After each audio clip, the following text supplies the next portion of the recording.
Donc, il préfère se passer de votre clientèle plutôt que de gérer cet ennui. Ça pose, là encore, un vrai problème démocratique qui dépasse le cadre des élus du Rassemblement national ou des candidats du Rassemblement national. Merci Mme Le Pen. Monsieur Saintoul, vous avez terminé?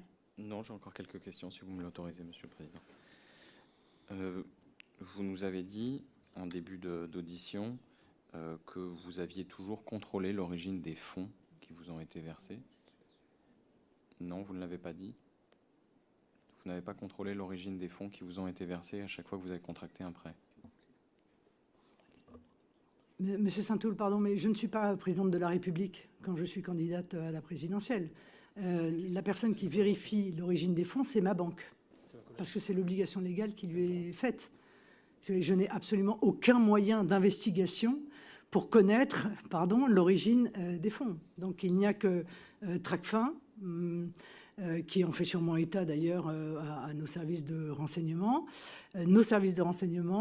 et les banques qui sont chargées par la loi de vérifier l'origine des fonds. Merci. Donc lorsqu'un particulier vous fait un prêt de 8 millions d'euros sur votre bonne mine, vous ne vous interrogez pas sur les sources de sa fortune. Madame Le Pen. Non, Monsieur Saintoul, je ne m'interroge pas parce que j'ai très confiance dans ma banque qui a l'obligation légale de vérifier la provenance des fonds. Et que les fonds proviennent d'Abu Dhabi et du Luxembourg et que le contrat soit signé en Centrafrique ne vous paraît pas original?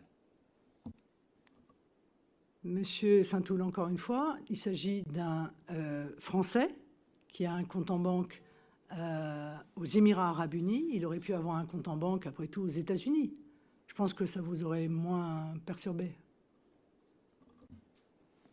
Je suis étonné de vous avoir entendu dire que vous n'étiez pas naïf si vous pensez sincèrement ce que vous nous dites. Une autre question encore, si vous me l'autorisez, Monsieur le Président. Dernière, allez-y. J'aimerais en savoir plus sur vos relations avec Monsieur Bannon. Vous avez tout à l'heure évoqué le fait que Nation Builder était un outil que vous auriez pu utiliser, mais que vous y aviez renoncé.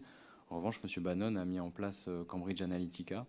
Et lorsque vous le recevez en 2019 pour un des événements du Front National, dans le cadre de la campagne des européennes, il est déjà très sérieusement impliqué dans l'affaire, le scandale Cambridge Analytica. Comment considérez-vous la probité de Monsieur Bannon et la nature de ses conseils auprès de vous? Non, mais d'abord, Monsieur Saintoul, Monsieur Bannon n'a commis aucun conseil à notre destination. Je vous le dis très clairement. Nous n'avons pas besoin de conseils. Voilà. Et si j'avais voulu, encore une fois, utiliser les méthodes qui sont utilisées aux États-Unis, j'aurais utilisé Nation Builder. Voilà. Donc les États-Unis sont un pays très différent dans son fonctionnement électoral que le nôtre, et notamment en ce qui concerne l'utilisation des données personnelles, le recueil des données, les règles qui régissent les États-Unis sont très profondément différentes des nôtres. En l'occurrence, quand j'ai rencontré M. Bannon, il ne me semble pas que l'affaire Analytica était aussi prégnante qu'elle l'est devenue dans le futur.